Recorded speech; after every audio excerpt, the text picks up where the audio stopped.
Durante casi un siglo, el Reino Unido de Israel había sido el orgullo de Oriente Próximo. Era una nación joven, pero poderosa, un pueblo que había pasado de ser tribus nómadas a un estado sólido y respetado. Bajo David, y especialmente, bajo Salomón, el territorio se extendía desde las puertas de Egipto hasta las colinas de Damasco. Las rutas comerciales llenaban los cofres reales, y la fama de su sabiduría, su justicia y su prosperidad resonaba mucho más allá de sus fronteras. Pero detrás de esta fachada de oro y esplendor, la semilla de la división ya estaba plantada. Y cuando Salomón murió, aquella semilla se abrió como una grieta profunda que partiría al reino en dos mitades irreconciliables. La fractura del reino no se debió a un único factor, sino a un cúmulo de tensiones acumuladas durante décadas. Para entenderlo, debemos retroceder al final del reinado de Salomón, cuando su ambición por embellecer Jerusalén y elevar el prestigio nacional empezó a convertirse en una carga insoportable para su pueblo. Su gobierno había sido brillante, pero costoso, imponía altos tributos, reclutaba trabajadores forzados y redistribuía tierras para sostener proyectos monumentales, como el templo y su propio palacio.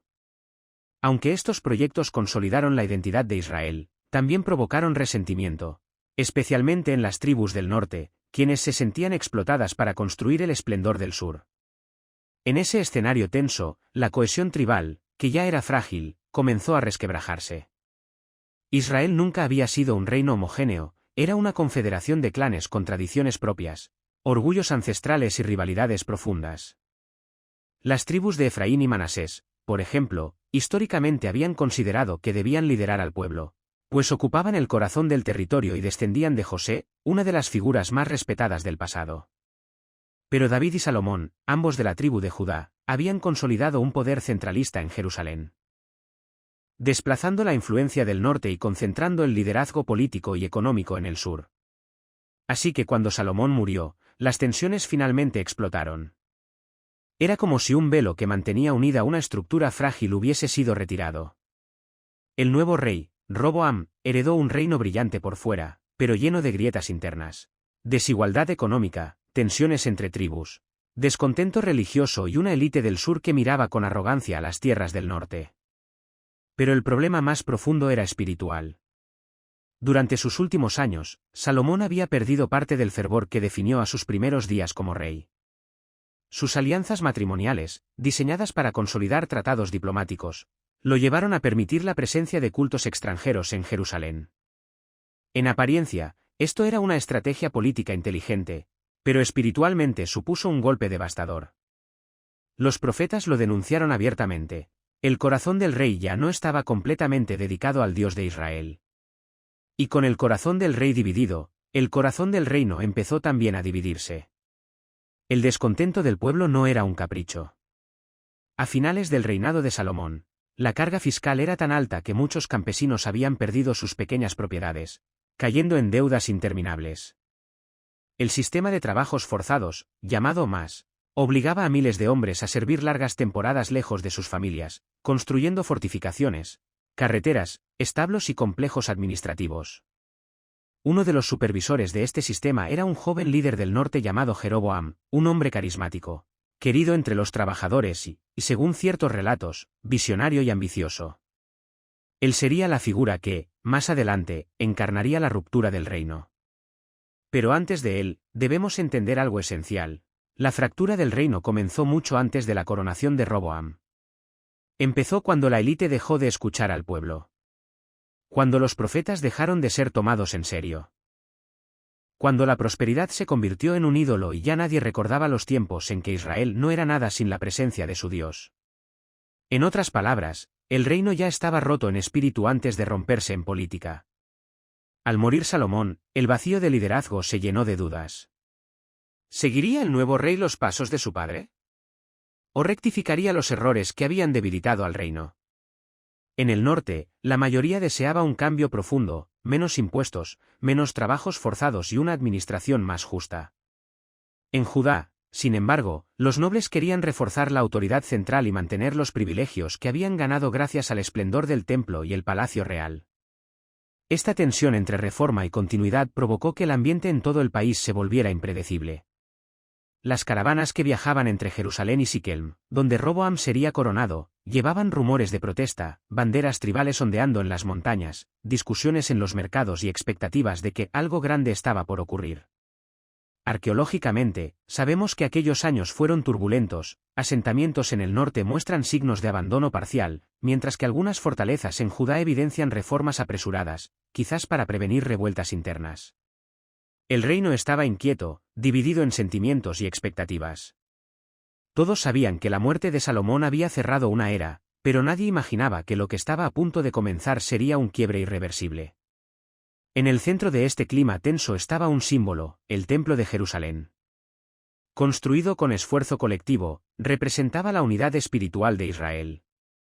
Pero para muchos en el norte, aquel templo también era la prueba más clara de su desigualdad, habían trabajado más que nadie para un santuario que no controlaban, en una ciudad que no sentían completamente suya. Lo que para unos era orgullo nacional, para otros era un recordatorio constante de injusticia y explotación. Así, entre tensiones económicas, desconfianza tribal y decadencia espiritual, el Reino Unido de Israel llegó al final de su vida.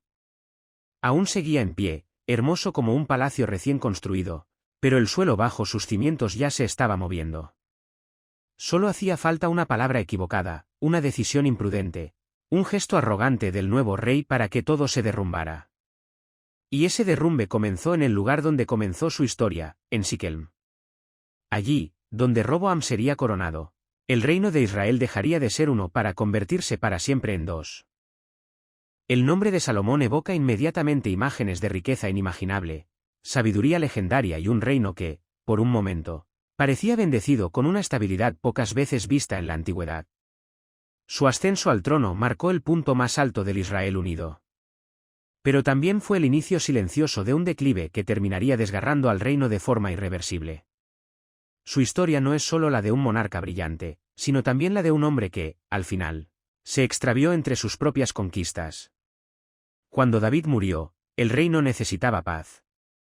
Sumido en guerras constantes, con enemigos externos y rebeliones internas, el ambiente clamaba por un líder capaz de consolidar lo que David había ganado con sangre. Ese líder fue Salomón, joven, inteligente y profundamente consciente de la enorme responsabilidad que heredaba.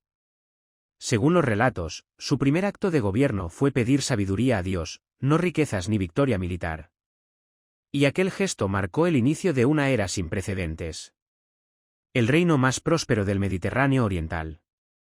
Bajo su gobierno, Israel pasó de ser un pequeño estado regional a un actor clave en la política internacional. Las rutas comerciales que cruzaban el territorio, desde Arabia hasta Fenicia, desde Egipto hasta Mesopotamia, fueron reforzadas y protegidas. Caravanas enteras pasaban por sus tierras dejando impuestos, productos exóticos y nuevas alianzas diplomáticas. El puerto de Ezión-Geber, en el Mar Rojo, se convirtió en un centro estratégico desde el cual zarpaban naves hacia Ofir en busca de oro, marfil, maderas raras y piedras preciosas.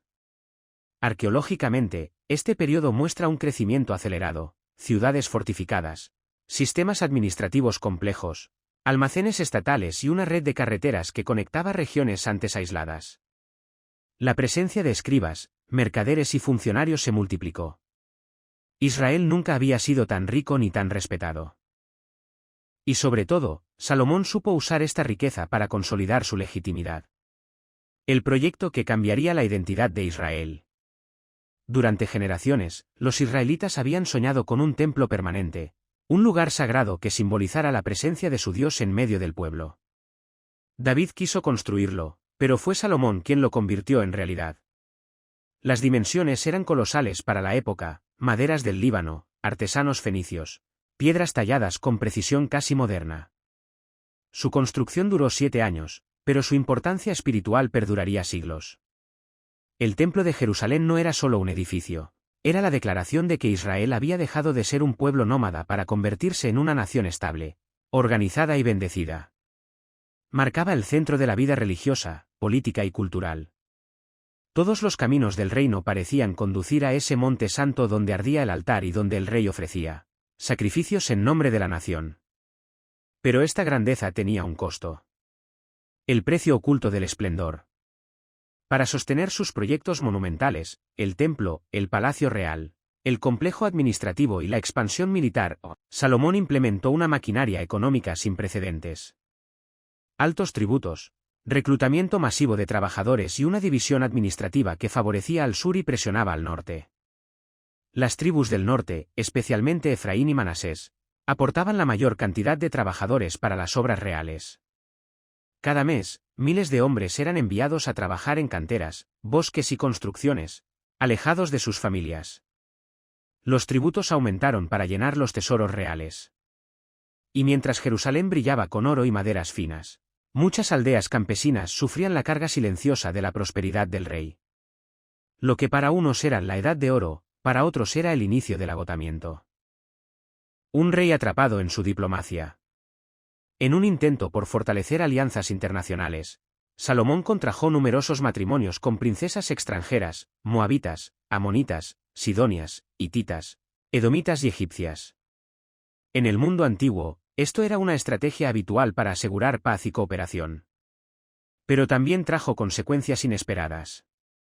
Aquellas mujeres trajeron consigo sus tradiciones religiosas. En un intento por mantener la estabilidad diplomática, Salomón permitió la construcción de santuarios para sus dioses, Astarte, Milcom, Quemos, entre otros, en los alrededores de Jerusalén. No se trataba de una renuncia total a su fe, pero sí de un gesto que los profetas considerarían una traición espiritual. La tolerancia religiosa que buscaba proteger la paz externa comenzó a corroer la unidad interna. Para muchos israelitas, que habían sostenido una identidad basada en la fe en un Dios único, ver al rey permitir cultos extranjeros representaba una ruptura fundamental. Los sacerdotes y profetas advirtieron las consecuencias, pero la maquinaria del poder, ya consolidada, parecía imparable. La decadencia que nadie quiso ver. Con el tiempo, la sabiduría de Salomón se volvió una sombra de lo que había sido. Su corte se llenó de lujos desmedidos, banquetes diarios de dimensiones excesivas y un crecimiento burocrático que drenaba los recursos del pueblo. La justicia, antes ejemplar, comenzó a verse afectada por favoritismos. La élite de Jerusalén vivía en un esplendor cada vez más desconectado de la realidad del campesino común. Mientras tanto, en el norte, la frustración crecía. Jeroboam, un joven supervisor talentoso, se convirtió en la voz de los trabajadores cansados. Y cuando un profeta anunció que Dios dividiría el reino debido a los pecados del rey, el equilibrio político se volvió delicadísimo. Salomón intentó silenciar la amenaza persiguiendo a Jeroboam, pero éste escapó a Egipto, donde esperaría su momento. La decadencia espiritual abrió paso a la decadencia política. Las alianzas externas comenzaron a desvanecerse. Algunos estados que antes buscaban la protección de Israel empezaron a desafiar su autoridad. Los cofres reales seguían llenos, pero la cohesión social se estaba rompiendo. Salomón, rodeado de lujo, no vio, o no quiso ver, que el fundamento mismo de su reino se estaba erosionando. La muerte del rey que lo tuvo todo. Cuando Salomón murió, dejó atrás una nación monumental y rica, pero llena de grietas. Su legado era ambivalente, construyó un reino glorioso, pero también sembró las condiciones para su división. Dejó un templo magnífico, pero un pueblo cansado.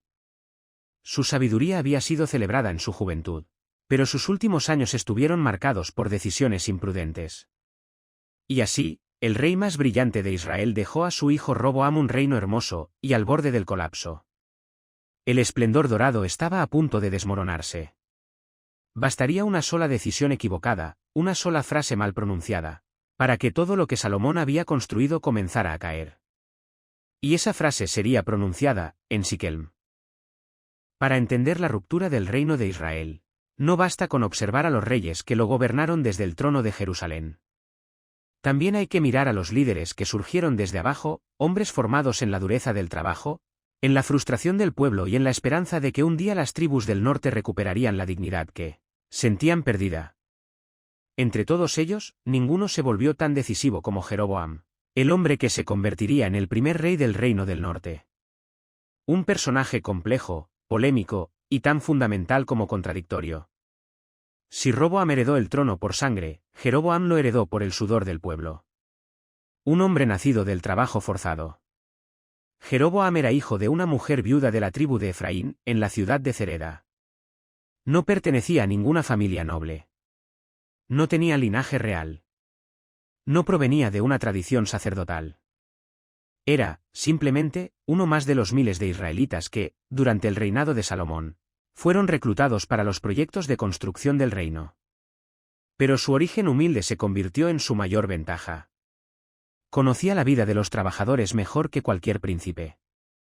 Sabía lo que significaba levantarse temprano para cargar piedras desde las canteras del norte, o pasar meses lejos del hogar talando cedros en las montañas del Líbano. Los hombres del norte lo respetaban porque era uno de ellos. Y en un sistema donde las cargas eran cada vez más pesadas, Jeroboam destacó rápidamente como líder natural. Un talento que no podía pasar desapercibido. Los supervisores del rey notaron algo inusual en él: organización, carisma y una capacidad extraordinaria para movilizar a los trabajadores sin recurrir a la fuerza. Cuando Jeroboam hablaba, los hombres lo escuchaban. Cuando había conflictos o agotamiento, él sabía cómo resolverlos. Su talento llamó la atención del mismísimo Salomón. En un giro inesperado, el rey lo nombró supervisor general de los trabajos forzados de la casa de José, las tribus de Efraín y Manasés. Esto no era un puesto cualquiera, era un cargo de enorme influencia entre las tribus del norte, que ya se sentían explotadas. Con ese nombramiento, Salomón elevó a un hombre del pueblo a una posición que antes solo ocupaban miembros de la élite. Pero también sin quererlo encendió una mecha. La profecía que encendió la revolución. Un día, mientras Jeroboam salía de Jerusalén para inspeccionar obras en el norte, ocurrió un encuentro que cambiaría el destino del reino. A mitad del camino lo interceptó Ahías, el profeta de Silo, una figura enigmática que cargaba sobre sus hombros la voz de Dios para el norte. Ahías llevaba puesta una capa nueva. Sin previo aviso la rasgó en 12 pedazos frente a Jeroboam. Luego le entregó 10 y le dijo: así será dividido el reino. Dios te entregará las 10 tribus del norte, porque Salomón se ha apartado de él. Tú reinarás sobre Israel, si caminas en los caminos del Señor. Aquellas palabras fueron dinamita pura. De repente, Jeroboam, un trabajador convertido en supervisor, se convertía en el portador de una promesa divina: liderar la mayoría del pueblo de Israel. No era un sueño político, era una profecía. Pero las profecías, cuando amenazan el trono, suelen convertirse en crímenes a los ojos del poder.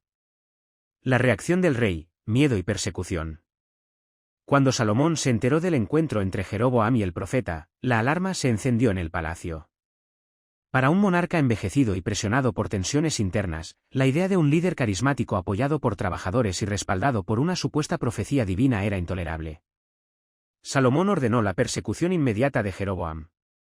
El supervisor del norte pasó en un instante de ser un funcionario respetado a un fugitivo buscado por traición. Pero Jeroboam conocía los caminos, conocía el país y tenía aliados entre el pueblo. Y así comenzó la que sería la primera etapa de su formación como anti-Salomón. Egipto, refugio, aprendizaje y tentación. La única ruta segura para escapar del alcance del rey era hacia el sur, hasta Egipto, un antiguo enemigo que en ese tiempo mantenía relaciones tensas con Jerusalén. El faraón, interesado en debilitar el poder de Israel, acogió a Jeroboam bajo su protección. Para los hebreos, Egipto siempre había simbolizado opresión, pero para Jeroboam se convirtió en un refugio, y en una escuela. En la corte egipcia aprendió administración estatal a gran escala, técnicas de construcción avanzadas, estrategias militares, diplomacia internacional y, sobre todo, métodos de centralización del poder. Es irónico, mientras Roboam crecía entre lujos en Jerusalén, Jeroboam se estaba convirtiendo en un estratega político forjado en el exilio. Pero también aprendió algo más: lo que significaba un estado religioso completamente controlado por el trono. Y esa idea, tiempo después, lo empujaría a tomar decisiones que tendrían consecuencias fatales. El regreso del exiliado. Cuando Salomón murió, Jeroboam recibió noticias desde Israel: el trono había pasado a Roboam, un joven inexperto, impulsivo y desconectado de la realidad del pueblo. Las tribus del norte estaban inquietas, esperando un cambio. Las cargas del Hamas, los trabajos forzados, seguían pesando. Y la ausencia de Salomón dejaba vacía la posición de un líder fuerte. Todo estaba listo. Jeroboam regresó del exilio como regresa un general a su ejército. Fue recibido en Efraín con entusiasmo. Para muchos, él no era un traidor, era la voz que por fin podía reclamar justicia ante la arrogancia de Jerusalén. De inmediato, los ancianos del norte lo eligieron como su representante en la asamblea que se celebraría en Siquelm, donde Roboam sería coronado. Jeroboam no regresaba para luchar, sino para negociar.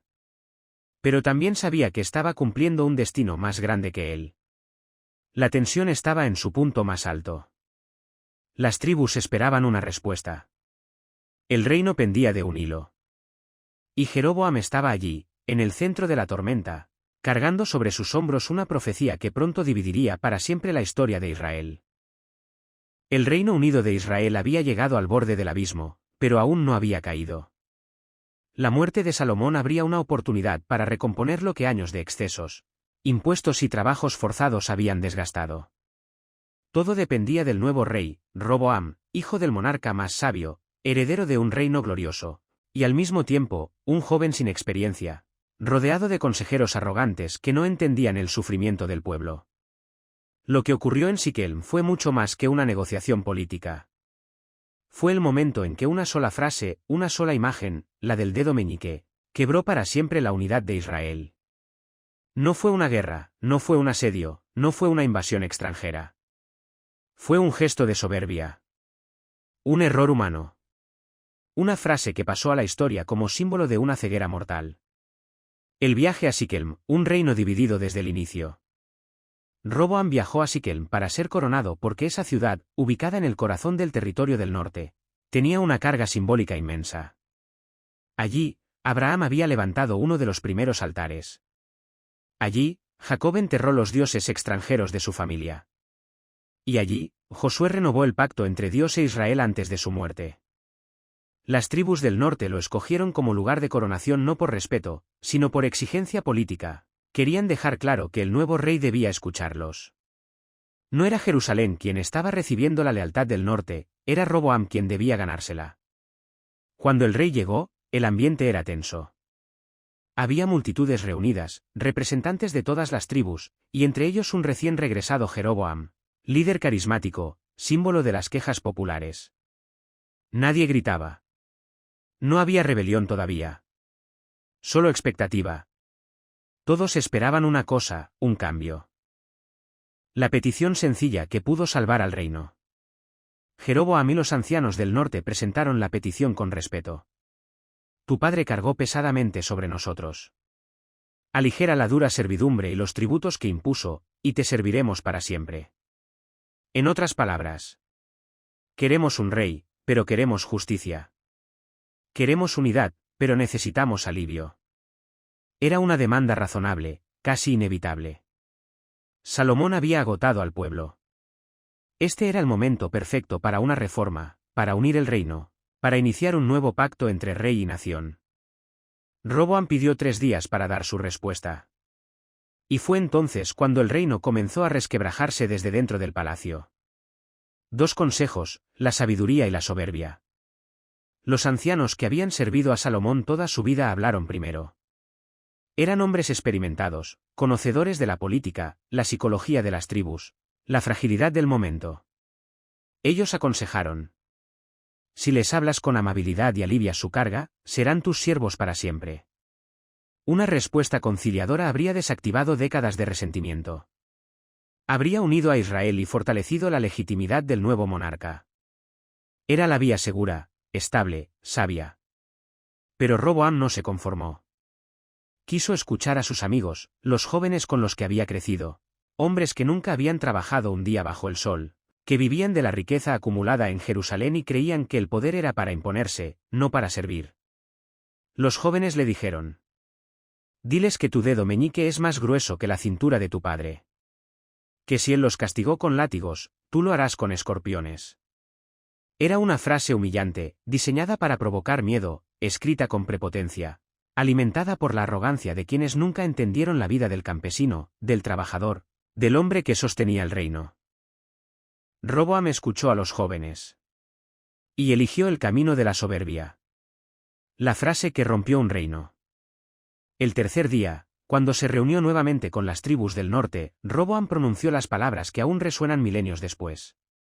Mi dedo meñique es más grueso que la cintura de mi padre.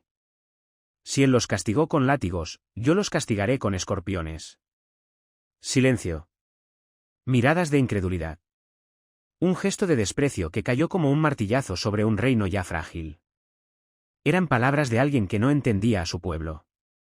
Roboam no estaba hablando como un rey. Estaba hablando como un tirano. Y en ese instante, las tribus entendieron que no habría reforma, no habría justicia, no habría descanso.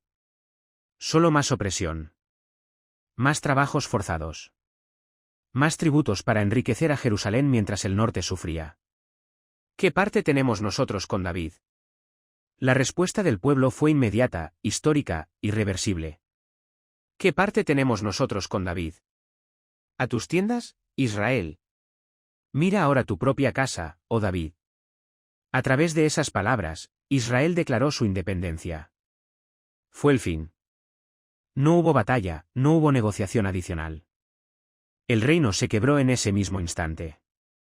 Las tribus del norte abandonaron la asamblea, rechazaron al hijo de Salomón y proclamaron a Jeroboam como su rey. El reino del norte acababa de nacer. Roboam regresó a Jerusalén derrotado, humillado, incapaz de comprender la magnitud de su error. La chispa que encendió la rebelión total.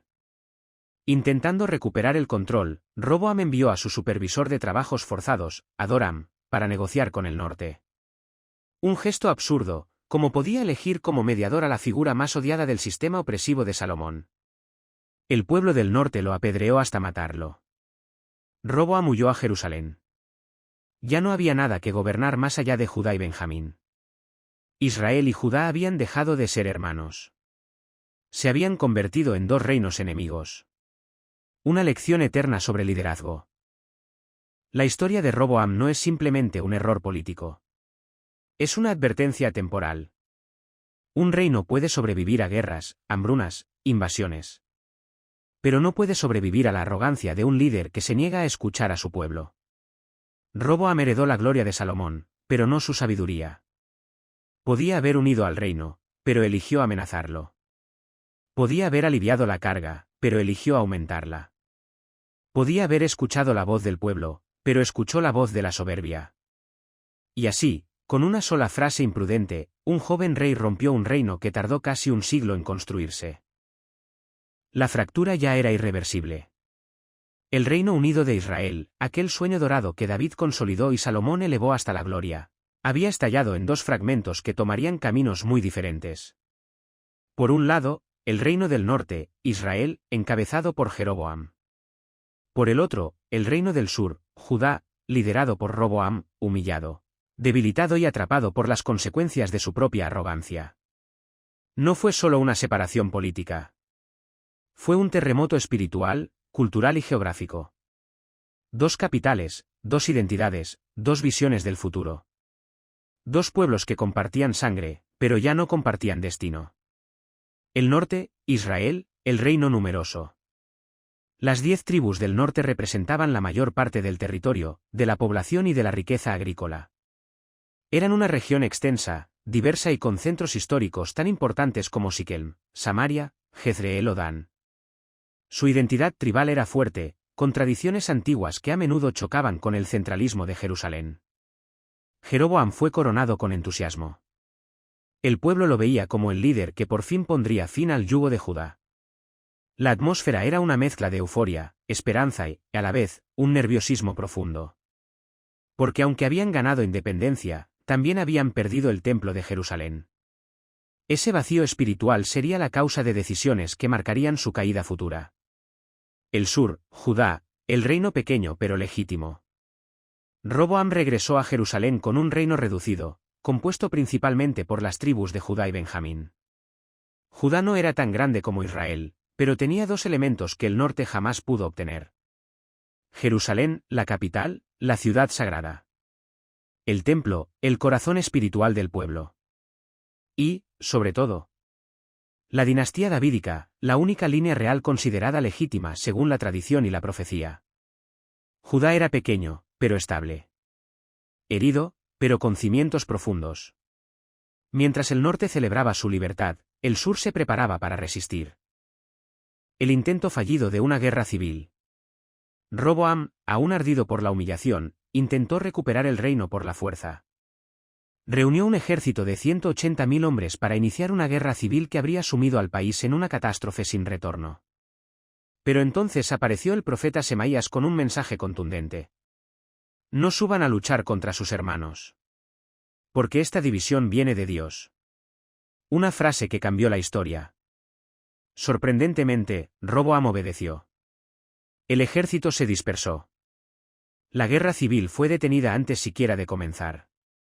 El destino había trazado dos caminos distintos, y ahora ambos reinos debían aprender a vivir separados. La fractura cultural. A primera vista, parecía una división política.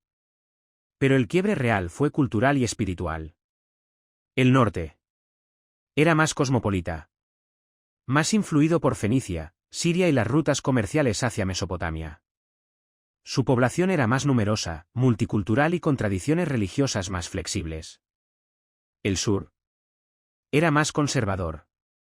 Más centrado en Jerusalén, en el templo, en la ley y en las tradiciones del pacto. Su identidad giraba en torno a la monarquía davídica y a la fidelidad religiosa. Dos visiones. Dos almas distintas. Y esta diferencia marcaría toda la historia que siguió. Jeroboam y la grieta espiritual del norte. Para Jeroboam, el desafío más grande no era político. Era religioso. Sabía que si el pueblo seguía subiendo a Jerusalén para las fiestas, como mandaba la ley, terminarían volviendo su corazón hacia Roboam. El templo no era solo un lugar de culto, era el símbolo más poderoso de unidad nacional. Así que Jeroboam tomó una decisión radical. Crear un sistema religioso alternativo. Mandó construir dos santuarios. Uno en Betel, al sur. Otro en Dan, al extremo norte. Y en cada uno colocó un becerro de oro como símbolo de la presencia divina. Dijo al pueblo: Israel, estos son tus dioses que te sacaron de Egipto.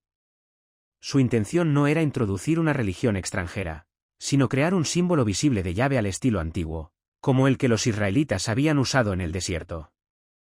Pero aún así, era una violación directa del mandamiento. Era sincretismo. Era pragmatismo político disfrazado de renovación espiritual. Y fue, al mismo tiempo, el principio del fin del reino del norte. La migración de los levitas hacia Judá. Cuando Jeroboam estableció sacerdotes que no pertenecían a la tribu de Leví, los levitas, guardianes del culto tradicional, abandonaron en masa el norte. Miles de sacerdotes, músicos del templo, archivistas y sirvientes religiosos migraron hacia Judá, fortaleciendo aún más la identidad espiritual del sur. Fue un éxodo silencioso pero profundo. Un traslado de legitimidad. Mientras Israel ganaba independencia política, perdía su columna espiritual. Mientras Judá perdía territorio, ganaba fuerza religiosa. Dos vidas paralelas, estabilidad vs agitación. Durante los primeros años tras la división, las diferencias comenzaron a volverse evidentes. Judá creció lentamente, de manera estable. El gobierno de Roboam, aunque limitado, se apoyó en el templo y en la tradición. La fe actuó como cemento social. Israel creció más rápido, pero también se volvió más inestable. La ausencia de una dinastía sólida provocó golpes de estado, cambios de dinastía y conflictos internos constantes. El sistema religioso improvisado se convirtió en un campo de tensiones entre profetas y reyes. Era como si ambos reinos fueran dos árboles plantados en suelos distintos. Judá hundía raíces profundas. Israel extendía ramas amplias, pero frágiles. Un futuro escrito en dos direcciones.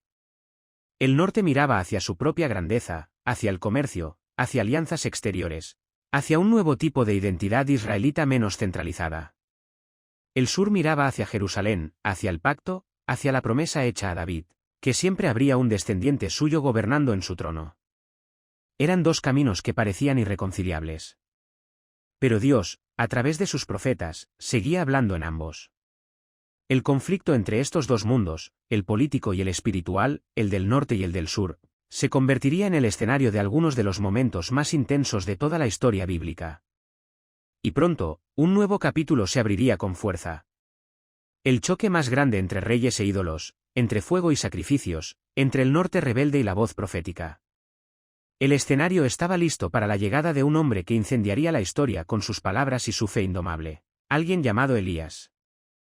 Cuando Jeroboam se alzó como rey sobre las 10 tribus del norte, parecía que el destino por fin hacía justicia a un hombre que había sufrido exilio, persecución y pobreza. Muchos lo veían como un nuevo Moisés, un líder levantado para liberar al pueblo de la tiranía del linaje davídico. Pero las coronas pesan más que los sueños. Y en el caso de Jeroboam, aquella corona lo aplastó desde dentro.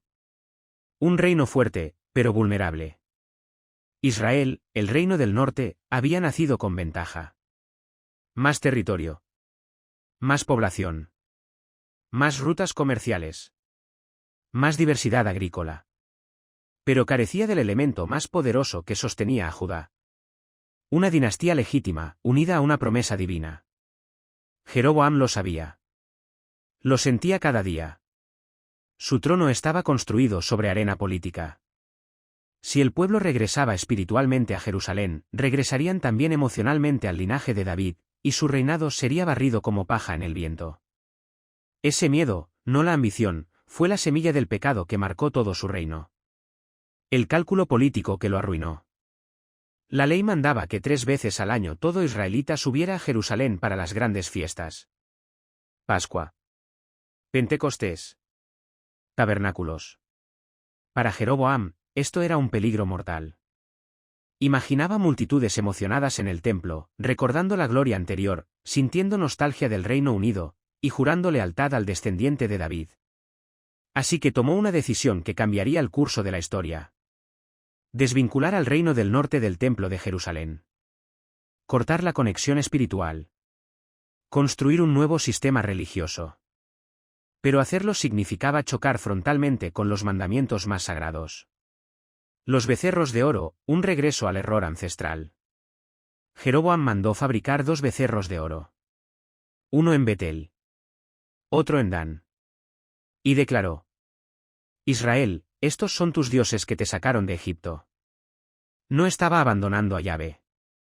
Era peor. Estaba reinterpretándolo. Para los antiguos israelitas, el becerro no era un dios extranjero, sino un pedestal simbólico, un trono visual de la divinidad, similar a un querubín. Un símbolo que en épocas remotas había sido tolerado o malinterpretado, y que había desencadenado el desastre del becerro de oro en el Sinaí. Jeroboam quiso usar ese mismo símbolo como solución. Pero la historia nunca olvida sus advertencias. La imagen era prohibida. Era peligrosa. Era un atajo político disfrazado de tradición. El pecado de Jeroboam no fue simple idolatría. Fue sincretismo, la mezcla entre lo sagrado y lo conveniente. Una corrupción que abría la puerta a transformaciones mucho más profundas. Un sacerdocio comprado. El templo de Jerusalén exigía sacerdotes levitas. Pero Jeroboam quería controlar completamente el culto. Así que creó un sacerdocio paralelo. Sacerdotes no levitas. Funcionarios leales al rey. Rituales adaptados. Fiestas nacionales que imitaban las de Judá. Este acto fue un golpe devastador. Era como reescribir las leyes divinas para acomodarlas al poder. Era transformar la fe en una herramienta del Estado. Los levitas del norte, fieles a la tradición, rechazaron este nuevo sistema. Y entonces ocurrió algo crucial. Miles de ellos emigraron a Judá. El sur ganó estabilidad espiritual. El norte perdió su columna doctrinal. La fractura ya no era política, era teológica. El profeta desconocido y la profecía del altar roto. Un día, mientras Jeroboam ofrecía sacrificios sobre su altar recién construido en Betel, un profeta desconocido, cuyo nombre jamás se menciona, llegó con un mensaje escalofriante. Altar, altar. Un hijo nacerá a la casa de David, llamado Josías. Sacrificará sobre ti a los sacerdotes que queman incienso aquí. Una profecía específica, directa, y peligrosamente precisa. Jeroboam levantó la mano para ordenar su arresto. En ese instante, su brazo se paralizó, endurecido como piedra. Y el altar se partió por la mitad.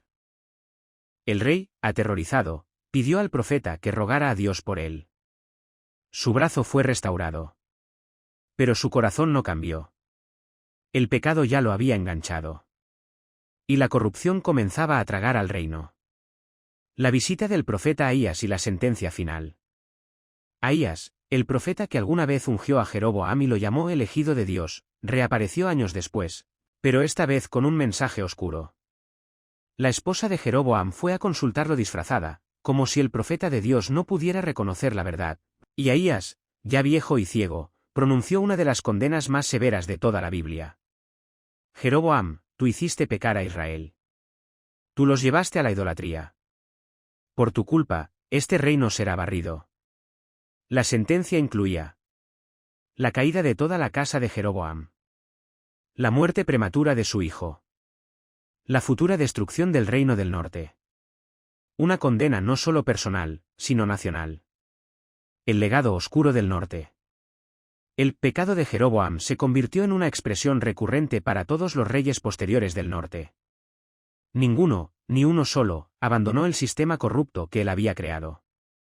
Su pecado se convirtió en un patrón político, una tradición nacional, una estructura permanente. Fue como un virus que infectó el corazón de Israel. Durante casi 200 años, cada rey del norte fue comparado con Jeroboam. Y cada uno repitió sus errores. Mientras tanto, los profetas, Elías, Eliseo, Amós, Oseas, gritarían durante generaciones contra esa corrupción que había comenzado con un solo acto de miedo. Israel, grande, poderoso, brillante, pero condenado. Lo más trágico fue que el reino del norte brilló intensamente. Grandes ciudades como Samaria. Alianzas con Fenicia. Prosperidad comercial. Influencia militar. Pero todo se construyó sobre un fundamento fracturado. Como un árbol frondoso pero podrido en sus raíces. El pecado de Jeroboam no fue una simple desviación religiosa. Fue una línea de fractura espiritual que atravesó todo el reino. Lo debilitó desde dentro y lo volvió vulnerable a enemigos externos como Asiria. Era solo cuestión de tiempo antes de que esa grieta se transformara en una catástrofe. Y pronto, la voz de un profeta de fuego estallaría en escena. Elías estaba por aparecer. Y con él, el juicio, los milagros, el fuego del cielo, y las batallas espirituales más intensas de toda la historia bíblica. El reino del norte avanzaba como un barco majestuoso, pero con una grieta invisible atravesando su quilla. Desde Jeroboam, cada rey había heredado no solo un trono, sino un pecado estructural, la idolatría institucionalizada. Con el tiempo, esa grieta se hizo abismo. Y en ese abismo era inevitable que surgiera una voz. Una voz no cortesana, no diplomática, no domesticada. Una voz de fuego. Su nombre era Elías, mi Dios es Yahvé, y cada sílaba de su identidad era una confrontación directa al sistema corrupto del norte. El ascenso de Acab, el rey que colmó la paciencia divina. Después de décadas de reyes inestables, golpes de estado y dinastías efímeras, el trono de Israel cayó en manos de Acab, hijo de Omri. Omri había sido un estratega militar formidable y un constructor ambicioso, pero Acab llevó su legado por un camino completamente distinto. El texto bíblico lo resume con una frase escalofriante. Acab hizo más para provocar a Yahvé que todos los reyes que le precedieron. ¿Por qué? Se casó con Jezabel, princesa fenicia, hija del rey de Sidón. Con ella llegó un ejército de sacerdotes dedicados al culto de Baal, el dios de la tormenta y la fertilidad. Construyó un templo a Baal en Samaria, capital del reino. No era sincretismo, era sustitución. Institucionalizó el culto idólatra. 450 profetas de Baal y 400 profetas de Asera comían diariamente en la mesa de la reina. La corrupción del norte ya no era un accidente político. Era una ideología. Una agenda. Un programa nacional, y cuando el pueblo dejó de mirar al cielo de Yahvé, el cielo decidió cerrarse. Elías aparece sin aviso. No hay genealogía, no hay infancia, no hay presentación. Elías entra en escena como un relámpago. Un día apareció frente al trono de Acab y declaró: Vive Yahvé, Dios de Israel, delante de quien estoy, que no habrá lluvia ni rocío en estos años, sino por mi palabra. Nadie lo conocía. No era un sacerdote. No venía de Samaria. Era un tisbita, un hombre del desierto, Alguien cuyo nombre jamás habría sido pronunciado en las cortes elegantes de la capital. Pero sus palabras tenían el peso de un decreto divino. Y en un reino que adoraba al dios de la lluvia, esa frase era un golpe directo al corazón de Baal. El silencio del cielo. Los meses pasaron. Y no llovió. Las nubes desaparecieron del cielo. El suelo se agrietó. Los arroyos se secaron. El ganado moría. Las cosechas fallaban. Era una crisis nacional. Un juicio visible. Una humillación para Baal. Mientras Israel sufría, Elías se escondía en el arroyo de Kerit, alimentado por cuervos, y después en Sarepta, sostenido por una viuda extranjera. Mientras Acab buscaba desesperadamente al profeta para matarlo, Elías estaba siendo formado, para su momento más épico. 3 años después, el desafío del Carmelo. Cuando la sequía alcanzó su punto máximo, Elías reapareció. Y no vino a dialogar. Vino a desafiar. Le dijo a Acab: reúne a todo Israel en el monte Carmelo. Y trae contigo a los 450 profetas de Baal y los 400 profetas de Asera. Era una convocatoria nacional. Un juicio público. Un duelo espiritual entre dos mundos. El gran enfrentamiento. En el monte Carmelo, ante miles de israelitas, Elías pronunció una frase que atravesó la historia. ¿Hasta cuándo claudicarán entre dos pensamientos? Si Yahvé es Dios, síganle. Si Baal es Dios, síganle. Silencio. Ni el pueblo, ni los sacerdotes, ni el rey respondieron. Así comenzó la prueba. Reglas del duelo. 2 altares. 2 sacrificios. Ningún fuego. El Dios verdadero se manifestaría enviando fuego desde el cielo. Los profetas de Baal, el ritual del fracaso. Los profetas de Baal comenzaron primero. Danzaban. Gritaban. Se golpeaban. Se cortaban con cuchillos. Clamaban desde la mañana hasta la tarde. Pero no hubo voz. No hubo respuesta. No hubo fuego. Elías observaba. Y entonces, lanzó una burla célebre. Clamen más fuerte. Quizás está meditando. O está de viaje. O tal vez está dormido y necesita que lo despierten. Los profetas frenéticos aumentaron su frenesí. Pero Baal permaneció en silencio absoluto. Elías repara el altar. Entonces llegó su turno. Elías reconstruyó un altar con 12 piedras, una por cada tribu de Israel, recordando simbólicamente la unidad perdida. Luego, para que no hubiera duda alguna, ordenó verter agua sobre el sacrificio 3 veces hasta llenar una zanja alrededor del altar. Y entonces oró. No gritó. No danzó. No se hirió.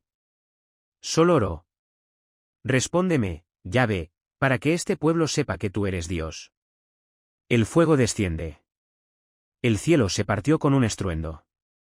Una columna de fuego cayó sobre el altar. Consumió la leña, el sacrificio, las piedras, el agua, el polvo del suelo. El pueblo cayó rostro en tierra, gritando: Yahvé es Dios, Yahvé es Dios. Fue la declaración pública más decisiva desde la división del reino. Elías acababa de exponer la mentira nacional sobre la que Israel estaba construido. El juicio contra los profetas de Baal. Aprovechando el momento, Elías ordenó la ejecución de los profetas de Baal en el arroyo de Cisón. Un acto brutal, sí. Pero representaba la eliminación completa del aparato religioso que había corrompido al reino. La lluvia vuelve. Después del fuego, Elías ascendió a la cima del Carmelo, se inclinó y oró. Su siervo vio una pequeña nube en forma de mano. Y entonces, después de 3 años de sequía, el cielo volvió a abrirse. La lluvia cayó como un diluvio sobre Israel. Pero la guerra espiritual no había terminado. Jezabel contra Elías. Cuando Jezabel escuchó lo sucedido, no se arrepintió. No dudó. No reflexionó. Juró matar a Elías. El profeta huyó al desierto, iniciando una de las etapas más oscuras de su vida, un periodo donde la soledad, el miedo y el cansancio lo llevarían al borde de la muerte. Pero Dios aún no había terminado con él. Ni con Israel. Ni con la historia que estaba a punto de estallar en nuevas profecías, conspiraciones, milagros y guerras. Mientras el reino del norte ardía en conflictos espirituales y desafíos proféticos, el reino de Judá, más pequeño, más silencioso, más estable, avanzaba en un camino propio. No era un trayecto ascendente ni descendente, sino una oscilación constante entre fidelidad y corrupción, entre reforma y decadencia. Un reino entre luz y sombra. Judá no era el reino más poderoso. Ni el más rico. Ni el más amplio. Pero tenía dos cosas que el norte jamás poseería. El templo de Jerusalén, centro espiritual de la nación. La promesa davídica, un pacto eterno que actuaba como brújula moral y como límite de castigo. Aún así, incluso la tierra elegida podía ser oscurecida por sus propios reyes. Tras Roboam, el péndulo espiritual de Judá. Después de la separación, Judá siguió gobernado por Roboam, hijo de Salomón. El rey que había roto un reino. El rey que había heredado gloria, y la había perdido. La invasión de Sisac, el precio del orgullo. En el 5º año de su reinado, Judá sufrió un golpe que marcaría su historia. El faraón Sisac de Egipto atacó Jerusalén. No fue un desastre militar completo, pero sí un desastre simbólico. Robó los tesoros del palacio. Saqueó los tesoros del templo. Se llevó los escudos de oro de Salomón. El brillo dorado de la era salomónica se apagó en un solo día. Judá quedó humillada. Y desde entonces quedó claro que este reino no era invencible. Pero tampoco abandonado. Porque a diferencia del norte, Judá sí escuchó la voz profética. Roboam se humilló, y la ciudad fue salvada de la destrucción total. Un patrón que se repetiría a lo largo de generaciones. Abías, una chispa de luz en medio de la tensión. El hijo de Roboam, Abías, heredó un reino frágil y una frontera ardiendo con el norte. Luchó contra Jeroboam. Y aunque militarmente Judá era inferior, Abías se apoyó en un punto fundamental. Con nosotros está el templo de Yahvé. Con sacerdotes legítimos y sacrificios verdaderos. La Biblia describe una victoria sorprendente. Jeroboam perdió 500.000 hombres, una cifra probablemente simbólica, pero que muestra la magnitud del conflicto. Y desde entonces, Judá mantuvo el control sobre ciertos territorios estratégicos. Fue un destello de esperanza, pero corto. Asa, el gran reformador. Después vino Asa, uno de los mejores reyes de Judá. Un hombre que tomó el legado de su abuelo Salomón y trató de restaurarlo espiritualmente. Las reformas religiosas. Asa expulsó la idolatría. Destruyó altares paganos. Eliminado imágenes sagradas de dioses extranjeros. Depuso a su propia madre por promover cultos idólatras. Restauró el altar del templo. Por primera vez desde la división, Judá experimentó una verdadera transformación espiritual. La nación tuvo paz durante 10 años, un tiempo de prosperidad y estabilidad rara en Oriente Próximo. La guerra contra Zera el etíope. Cuando un ejército invasor de Etiopía, numeroso, posiblemente aliado con Egipto, avanzó sobre Judá, Asa no confió en carros ni en alianzas. Oro. La victoria fue decisiva. Judá salió fortalecida. El pueblo vio con sus propios ojos que la fidelidad divina tenía consecuencias reales. El error de Asa. Pero incluso los buenos reyes tenían sombras. Años más tarde, Asa enfrentó la amenaza del rey Baasá de Israel, y en lugar de confiar en Dios, sobornó al rey de Siria para intervenir militarmente. El profeta lo confrontó. Y Asa respondió con ira, encarcelando al mensajero. La luz se mezclaba con la sombra. El corazón de Judá era humano, frágil, contradictorio. Josafat, alianzas peligrosas y victorias inesperadas. Tras Asa vino su hijo Josafat, un rey destacado por su sabiduría administrativa y su búsqueda de la justicia. Las reformas legales. Josafat reorganizó el sistema judicial. Colocó jueces en todo Judá. Exigió integridad absoluta. Estableció supervisión espiritual y civil. Fortaleció la educación religiosa. Judá se convirtió en un reino ordenado, disciplinado, con una identidad clara. La sombra, la alianza con Acab. Pero Josafat cometió un error que tendría repercusiones inmensas. Se alió con Acab, el rey idólatra del norte. Se casaron miembros de ambas familias reales. Judá y el norte volvieron a luchar juntos en campañas militares. Incluso Josafat participó en la desastrosa batalla de Ramot de Galaad, donde Acab murió. El profeta Jehú lo reprendió. ¿Ayudas al malvado? ¿Amas a los que odian a Dios? Era una advertencia. Las alianzas políticas podían poner en riesgo la pureza espiritual de Judá.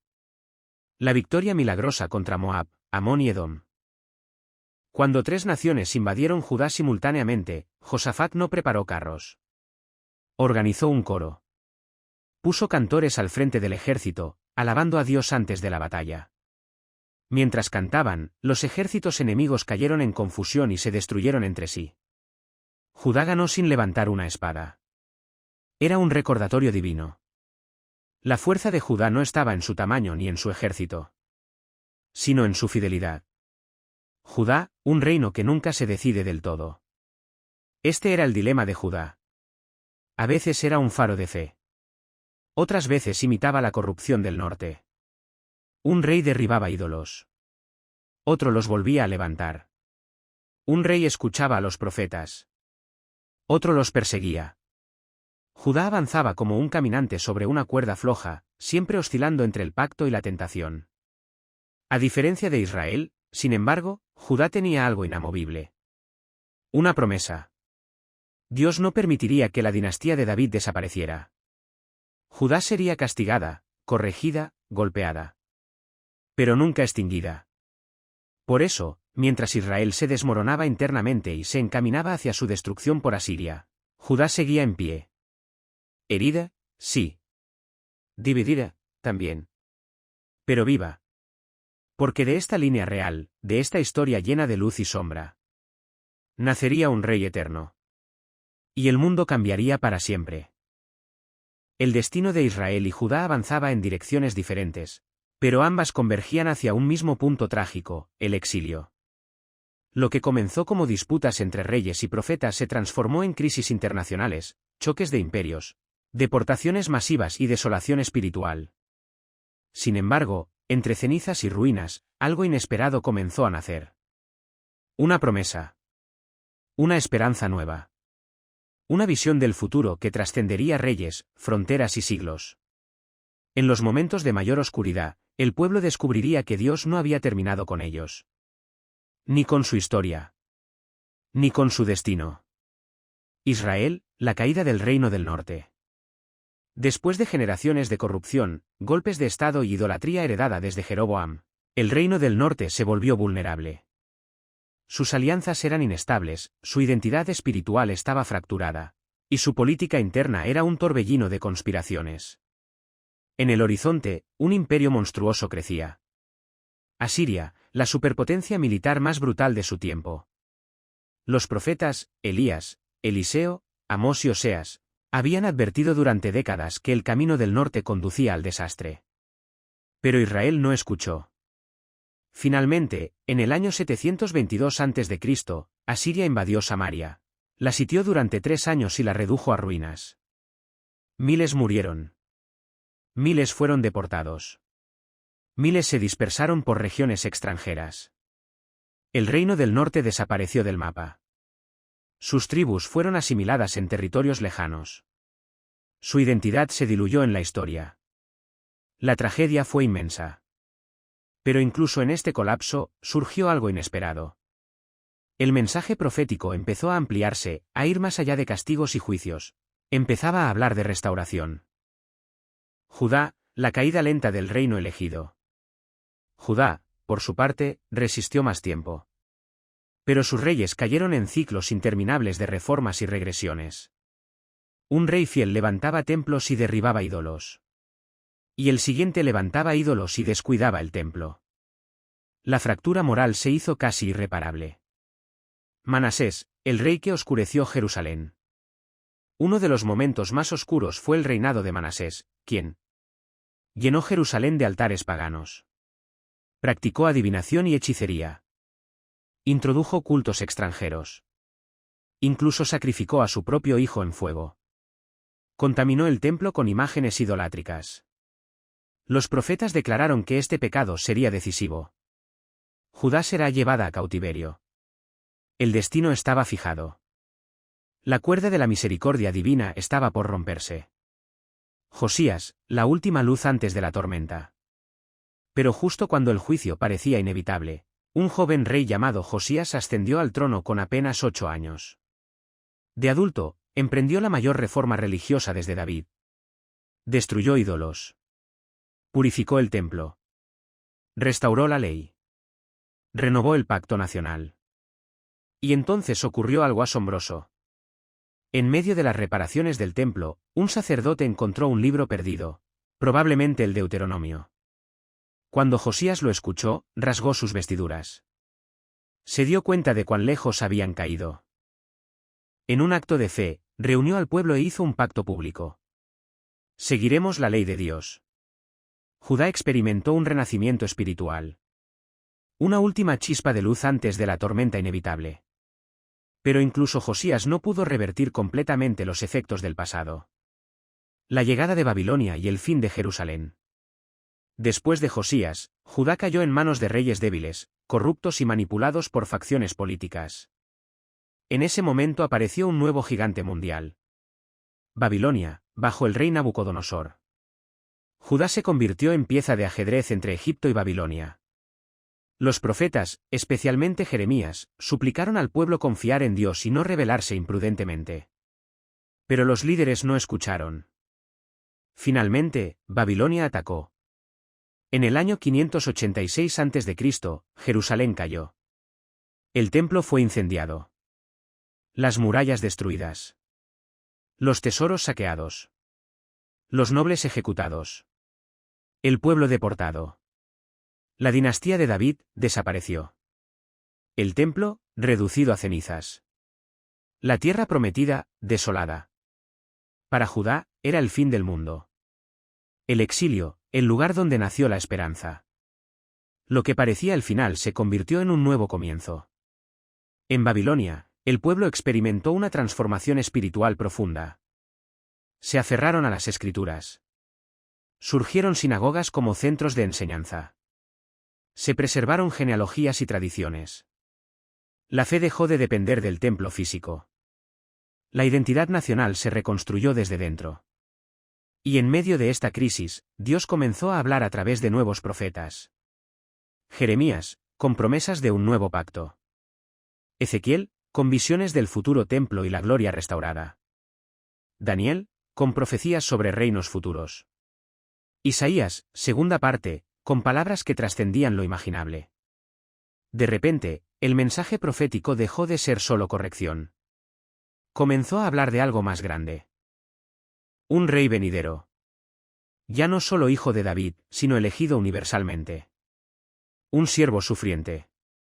Que restauraría no solo a Israel, sino a todas las naciones. Un pacto nuevo. Escrito no en piedra, sino en el corazón. Un reino eterno. Que no sería destruido jamás. Lo que se perdió en Jerusalén. Renació en Babilonia como una visión mucho mayor. La promesa que nació en el lugar del llanto. En el exilio, el pueblo entendió algo que nunca había comprendido totalmente. Dios no estaba atado a un trono. Ni a un templo. Ni a una tierra. Ni siquiera a un rey humano. La promesa era más grande. Más profunda. Más eterna. La caída de Israel y Judá no fue el fin. Fue el terreno donde Dios plantó una semilla. Una semilla que crecería hacia un futuro imprevisible. Un Mesías. Un reino eterno. Una restauración definitiva. Una luz para las naciones. Una esperanza que nacería del dolor. El exilio no fue solo castigo. Fue el útero donde nació la mayor promesa de toda la historia bíblica. El exilio había sido una herida profunda, un recordatorio irreversible de las consecuencias de la desobediencia. Pero también había sido un parto, de él emergieron las esperanzas más extraordinarias y las visiones más sublimes jamás entregadas a un pueblo. Entre las ruinas de Jerusalén y las avenidas colosales de Babilonia, nació la expectativa de un Mesías, un rey perfecto, un restaurador definitivo. Un día, Dios cumpliría su promesa. Sin embargo, cuando esa promesa finalmente se manifestó, pocos la reconocieron. El reino que no esperaban. Después del exilio, Judá regresó a su tierra. Reconstruyeron el templo, levantaron las murallas, restauraron parte de su vida religiosa. Pero algo faltaba. No había rey en el trono de David. No había gloria visible en el templo. No había independencia verdadera. Primero Persia, luego Grecia y finalmente Roma dominaron su destino. El pueblo comenzó a imaginar al Mesías como un conquistador militar, un líder que expulsaría a los opresores y restauraría la gloria de los días de David y Salomón. Pero los profetas habían dicho algo más profundo. Un niño nacerá. Un siervo sufrirá. Un rey llegará en humildad. Un hijo del hombre recibirá un reino eterno. La profecía no hablaba de un político. Hablaba de algo mucho mayor. El cumplimiento inesperado, nace el Mesías. En un pequeño poblado de Judea, lejos del esplendor del templo, nació un niño en la más absoluta humildad. Su cuna fue un pesebre. Su público inicial, pastores. Aquel niño era descendiente directo de David, pero vivía en condiciones muy distintas a la realeza. Su familia era pobre, su pueblo insignificante, su época turbulenta. Este Mesías no vendría rodeado de ejércitos, sino de promesas. No llegaría con trompetas militares, sino con ángeles anunciando paz. No impondría poder, sino que transformaría corazones. En él, todo lo que los profetas habían dicho comenzó a tomar forma. La revolución del reino de Dios. Cuando Jesús inició su ministerio, no proclamó un levantamiento político, sino algo completamente nuevo. El reino de Dios está cerca. Pero este reino no era geográfico. No tenía fronteras, ejércitos ni palacios. Era un reino. De justicia. De misericordia. De transformación interior. De poder espiritual. De reconciliación entre Dios y la humanidad. Jesús habló con autoridad, sanó enfermos, perdonó pecadores, confrontó hipocresías, liberó oprimidos. Su mensaje no solo transformó vidas, sino que desestabilizó los poderes espirituales y políticos de su tiempo. Quienes esperaban un rey guerrero quedaron confundidos. Quienes buscaban un libertador nacional se sintieron decepcionados. Pero quienes tenían hambre de verdad y sed de justicia, encontraron en él la respuesta divina. El clímax, la cruz. Aún así, la tensión fue aumentando. Líderes religiosos lo vieron como una amenaza. Roma lo vio como un potencial agitador. Incluso sus propios seguidores no entendían completamente su misión. Y entonces llegó el golpe final. Jesús fue traicionado, arrestado, juzgado y humillado. Fue azotado, coronado con espinas y cargó una cruz. Lo crucificaron como criminal, entre dos ladrones. Parecía el fracaso absoluto. El Mesías muriendo como un maldito. Pero precisamente allí, en el lugar del dolor, se cumplió la parte más profunda de la profecía. El siervo sufriría por el pecado del pueblo. El justo moriría por los injustos. El sacrificio perfecto reconciliaría a la humanidad con Dios. En la cruz, Jesús cargó con el peso de toda la historia humana. Y con su último aliento, abrió un camino nuevo. La resurrección, el inicio de la nueva creación. 3 días después, todo cambió. Jesús resucitó con poder. La muerte fue derrotada. La promesa se encendió como un fuego imposible de apagar. Sus discípulos, que antes estaban escondidos y temerosos, se transformaron en los mensajeros más valientes del mundo antiguo. Habían visto al Mesías vivo. Habían visto la promesa cumplida. La resurrección no solo confirmó su identidad como el Hijo de Dios, inauguró algo incluso más grande. La nueva creación. El nuevo pacto. El verdadero reino de Dios. El nacimiento del nuevo pueblo. Con su ascensión al cielo y la venida del Espíritu Santo, nació algo que los profetas habían insinuado pero que nadie había imaginado plenamente. Un nuevo pueblo. No definido por etnia, tierra o templo, sino por fe. Este nuevo pueblo, la comunidad de los seguidores de Jesús, se extendió desde Jerusalén hasta los confines del Imperio Romano. Su identidad se basaba en 3 pilares. El Mesías resucitado. La fuente de salvación y esperanza. El Espíritu Santo. La presencia de Dios habitando dentro de cada creyente. La misión universal.